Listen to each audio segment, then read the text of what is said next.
Hi everyone, welcome back to my YouTube channel. Today we are diving into Unit 2 of Operating System, which is concurrent processes. We will cover everything from processes state to classic problems like dynamic philosophers. So let's begin.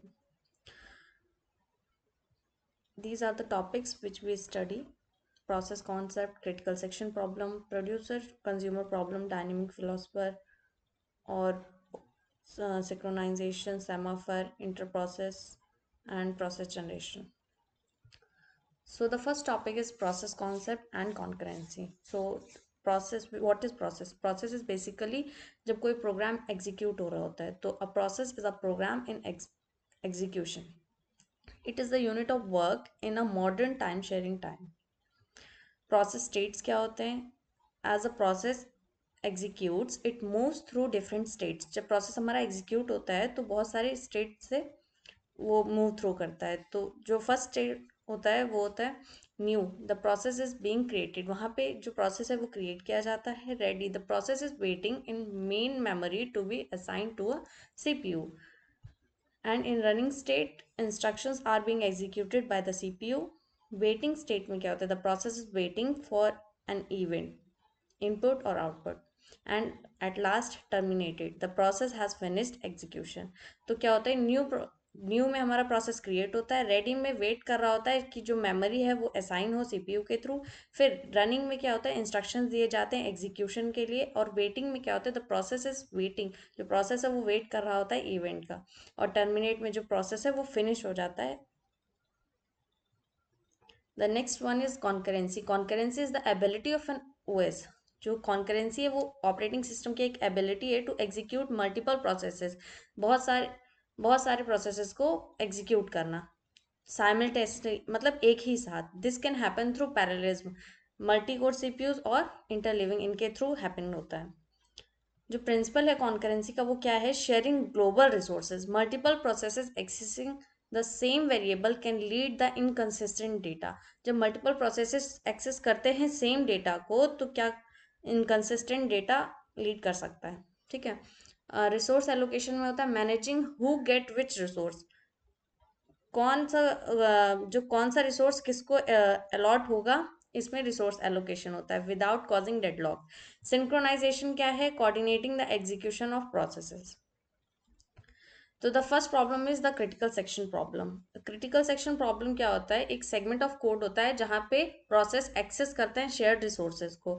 तो critical section is a segment of code where process access shared resources like shared variable और files. इसको solve करने के लिए we have three requirements which are mutual exclusion, which means if process is executing in its critical section, अगर process अपने critical section में execute हो रहा है तो no other process can be execute in there, तब वहाँ पे कोई भी execute नहीं होगा। मतलब एक process complete होने के बाद ही दूसरा process execute हो।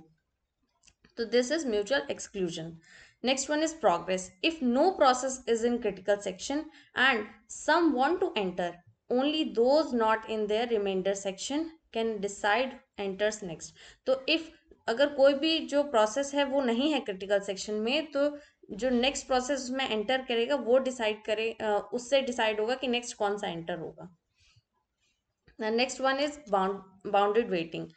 There must be a limit on the number of times other processes are allowed to enter their critical section after a process has made a request to enter its own.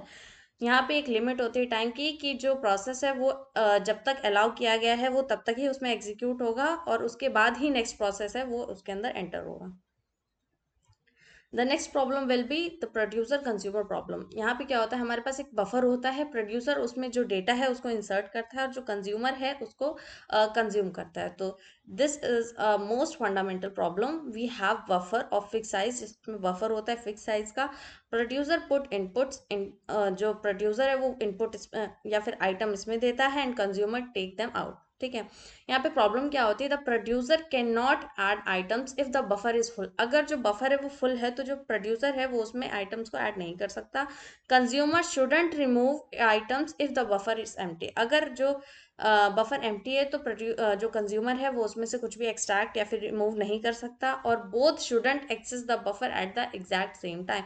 मतलब इसमें ये है mutual exclusion वाला कि same time पे access नहीं कर सकते दोनों लोग, क्या कहते हैं, प्रोड्यूसर और कंज्यूमर।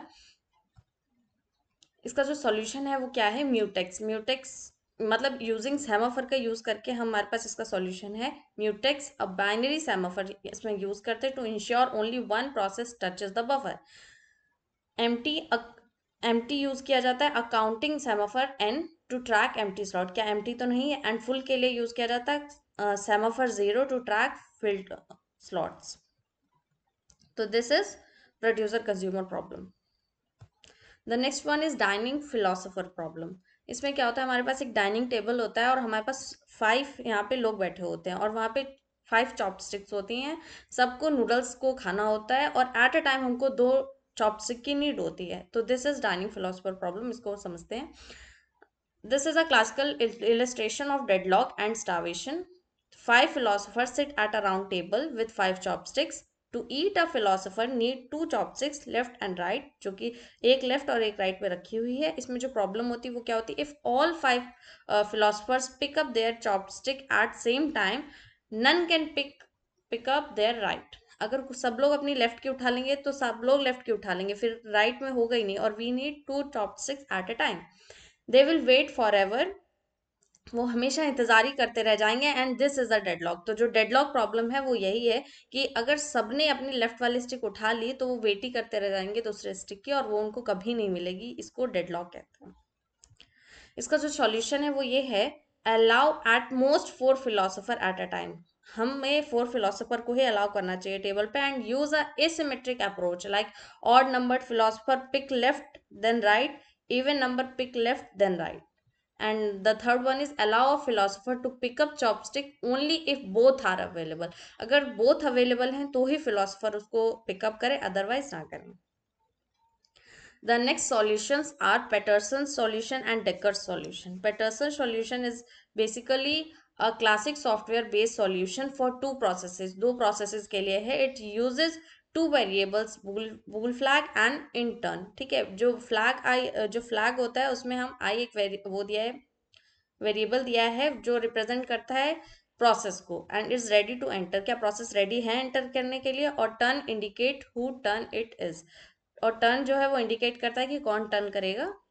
ठीक है। जो डेकर्स एल्गोरिदम है वो ये है कि first known correct solution to a mutual exclusion problem. ये फर्स्ट नोन सॉल्यूशन है which is for mutual exclusion and for 2 processes through Peterson's is generally consider more elegant for exam. जो पैटर्सन प्रॉब्लम में generally ज़्यादा consider की जाती है rather than डेकर्स, लेकिन ये भी बहुत इंपॉर्टेंट एल्गोरिदम है।